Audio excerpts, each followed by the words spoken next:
Hello Gemini, welcome to the Plaid Sheep Oracle. For this round of readings, I've been choosing a card from the Urban Crow Oracle. And the card that came out for you, appropriately I think, is Trickery. It's a very Gemini sort of thing, isn't it? But I think that this is not actually about trickery as such, it's this covering up of treasure. This covering of this little thing down here, this project that you're engaged in, Gemini. I don't know what it is that you're doing. You were doing something and you've been keeping it under wraps. And right, first we have this dryad of kinship, and I'm not really right. The kinship thing is I've sort of drawn right to the fact that she's, facing away from us, and then she's covered in these mushrooms. We have this underneath her, this contemplation card, right? Like nothing to see here. And then this herbalist card where she's hiding her face with the plants. Then home away, right? So, perhaps, getting away from people, leaving. The figure in the doorway is, distant and indistinct. And then this dryad of nurture, right? So nurturing something, bringing something into fruition, but doing it quietly, silently, secretly. And the next card is this cameo appearance, right? Which is, the cameo appearance of somebody is often, right, it's a secret. Their name, right, doesn't appear in the credits of a movie or show when they make a cameo appearance. Right, and here you are, I sort of feel, right, like air, Gemini, there's wind happening here, but it is unseen. Gemini's appearance is unseen. And you want, right, you want to reveal what you have, what you've been creating, your pentacle. You would like to share it with people, but you're waiting. You're hung up. And it may be, that you're not quite finished with what it is, that it's not quite ready. But I think there's more to it than that. Here in this card, you're sharing it just with two people. And they're, kind of adoring people. So I think you would, right, what you want is, a favorable reception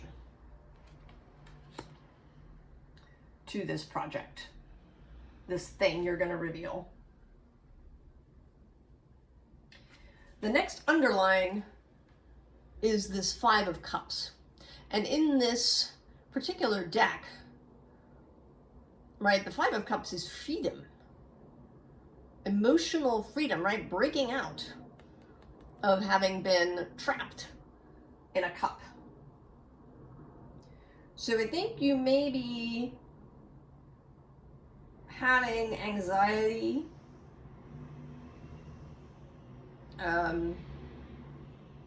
not just butterflies in the stomach, but, a whole flock of birds in your stomach. And underneath that is this King of Swords, and he's sort of, right, he's looking away rather than towards. I think you may be, stuck in your head And underneath him is this Knight of Swords who's, engaged in possible combat.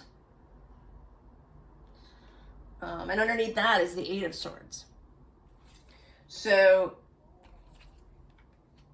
although underneath that, and I should stop, but underneath that is the Star. And I say, right, I sort of go, I'm kind of glad I went that deep because the Star reappears in this Justice card. So I feel as if these two characters are your inner life having a conversation about how to proceed, right? There's this knight who's ready to, leap into action to reveal this project. And then there's this, sort of balanced character who may be trying to talk him out of it. Urge caution. Urge, you gotta wait. Maybe we should, rethink things. What's going on? Right? She doesn't want to give him his sword. She's got the sword. He's up there. He needs the sword, and she's not handing it over to him. So you're having, an internal issue that may have to do with anxious emotions. And the next card is the Chariot, but in this particular deck, right, the listing is Psyche. So I think, again, this is you. Maybe you've decided you're not going to charge in like a knight. You're going to maybe go in a little easier. The Star is still there for you, but you haven't quite let your horses run free.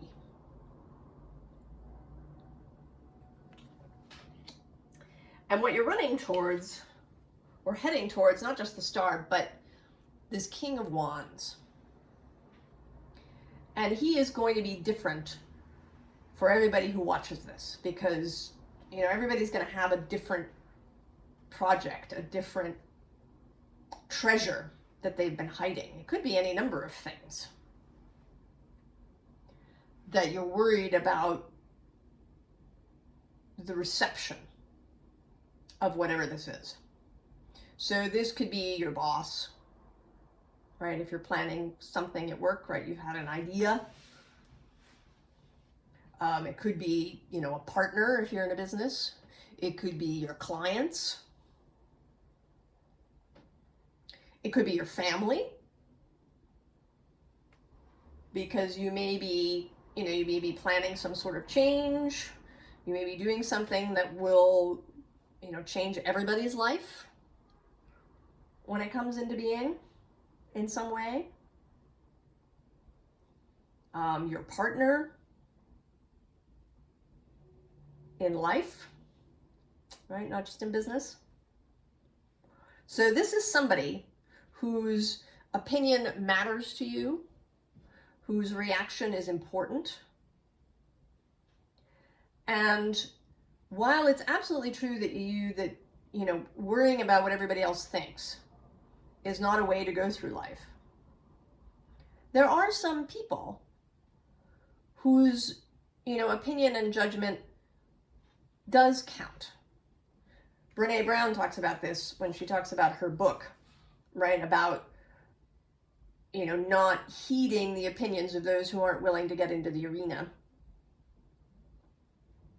But that she carries a list of 6 people on a piece of paper whose opinion she really, cares about. And I think that it is perfectly fine to be concerned how your family or other loved ones or a mentor or your boss, if you really care, about, right, you respect their judgment.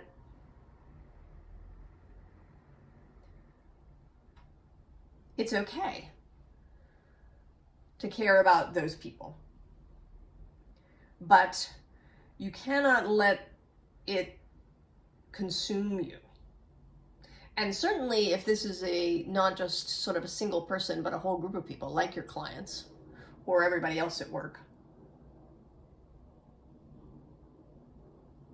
or, your audience, right? If you're, writing a book or creating a movie or, doing something that will go public.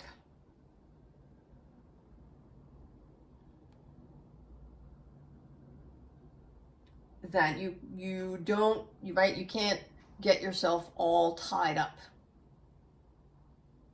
in what this person thinks. And this, right, so again, what you're looking for, right, is this fabulous Six of Wands. Who wouldn't want that, right? You want to reveal your project and get a fabulous reception. You want people to love what you've done.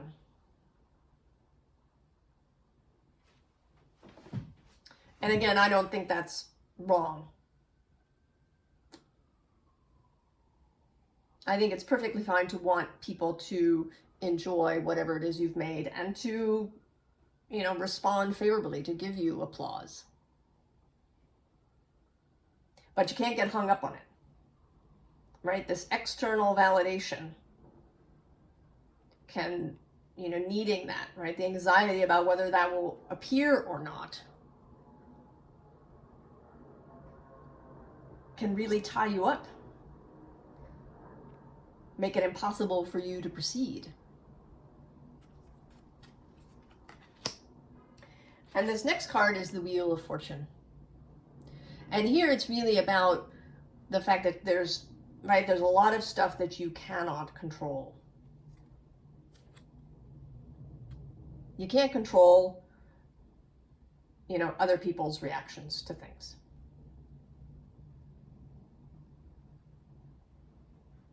And other people's actions too, in response or at the same time.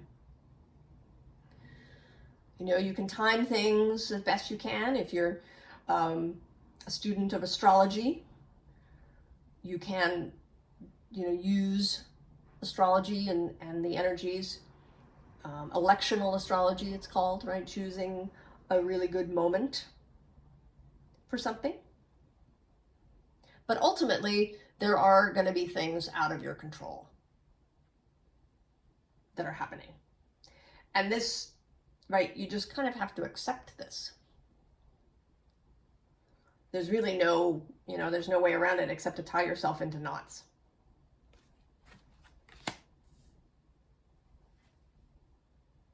So the next couple of rows are by way of advice. The first card is Life is Simple, which is kind of an annoying card. And underneath that, right, is the truth of others. And the truth of others is that, right, that we all have our own, right, our own lives, our own opinions, our own path. And we meet up with each other and we rub up against each other and we co-create things. But we are not in control of others and what they do. So freedom is to be found in self-leadership. And this leader card, I think, is not necessarily about, it may be about being a leader, right? This project may involve leading others, including your family. But really it's about leading yourself, about being the leader in your own life. Making choices from your personal integrity, your heart space, your intuition.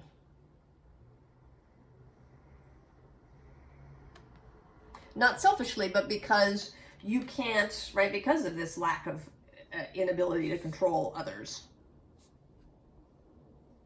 All you have is yourself.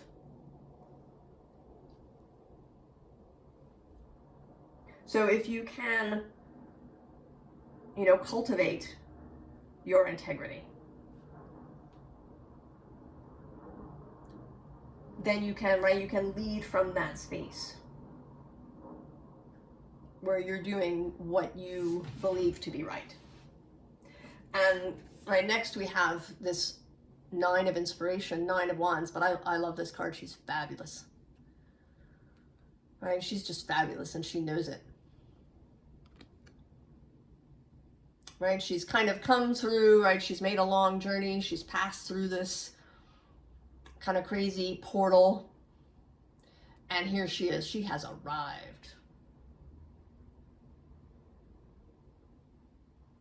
This is how you want to see yourself, Gemini. Together, in integrity, sovereign, heart-led, creative, right? There's this fabulous orange sacral chakra energy. Standing solidly on your own ground. Because you take that ground with you everywhere you go.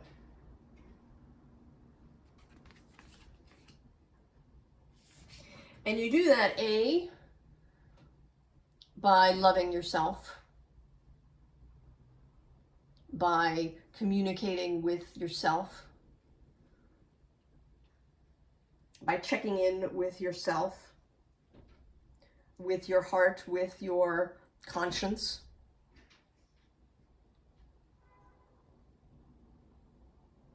By not othering any part of yourself, by being in union with yourself, having a unified will. And that comes through the release of emotions. Right? This is another 5 of cups, the 5 of emotions, but it's different than this one. This one always feels to me kind of more about releasing your thoughts from, some sort of imprisonment.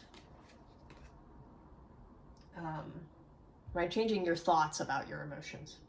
But this is about thawing, right? The melting of anything that's been frozen and rigid inside of yourself. Right? You melt it, it flows, right? There's this moon at her heart, and you allow these emotions to flow. There may be periods where this is really uncomfortable, especially if you've had, your emotions frozen for a long time. There can be, emotions and feelings in here that are really difficult. Grief, anger, regret, shame. But there's probably, really lovely things in here too. Excitement, joy. We can repress and freeze up those things too.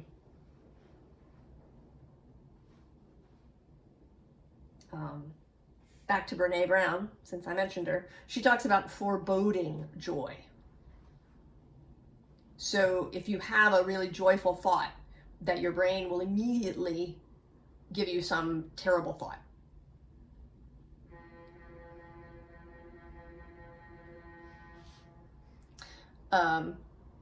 So that, you don't get to enjoy the joy. You're worried, right? Is there another shoe dropping? These are cultural things that we don't get too happy, right? You'll jinx it. Which of course is just the opposite of how energy really works.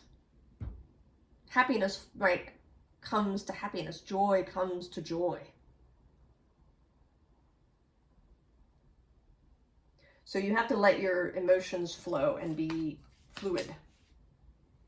And then that leads you into this 8 of inspiration, movement. Rapid movement with, all of your parts moving together. With strength. on your own ground, always. Taking this lion's strength with you wherever you go.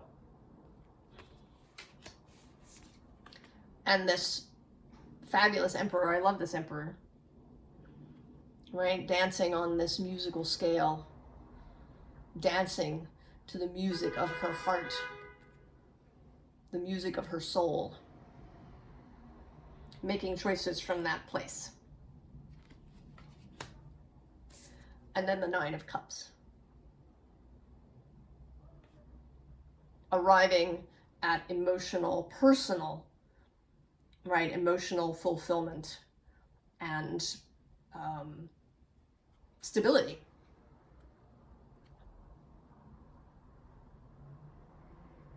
So it doesn't mean, you know, allowing your emotions to flow doesn't mean that you're in chaos all the time. As we mature, we learn how to really feel what we feel without allowing it to overwhelm and topple us. Or that if we're going through something incredibly difficult, some deep loss, that we know how to take care of ourselves and allow others to help us if that's necessary and helpful to us. Mature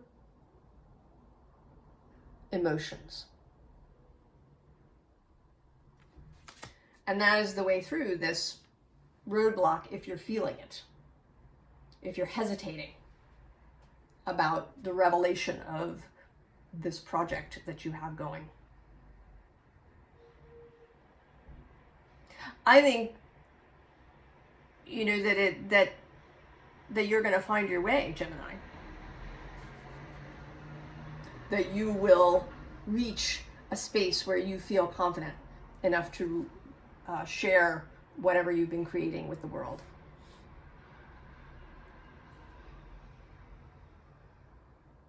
And if it, you know, if it doesn't receive every accolade that you ever wanted,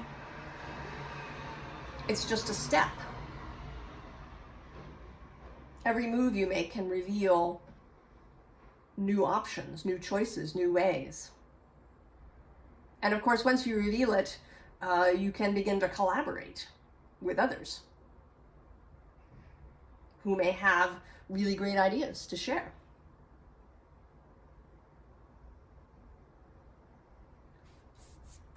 Move from that place of emotional stability.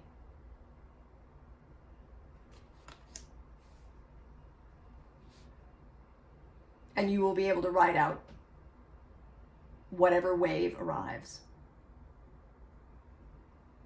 I wish you all the very best, Gemini. And I will see you next time. So long.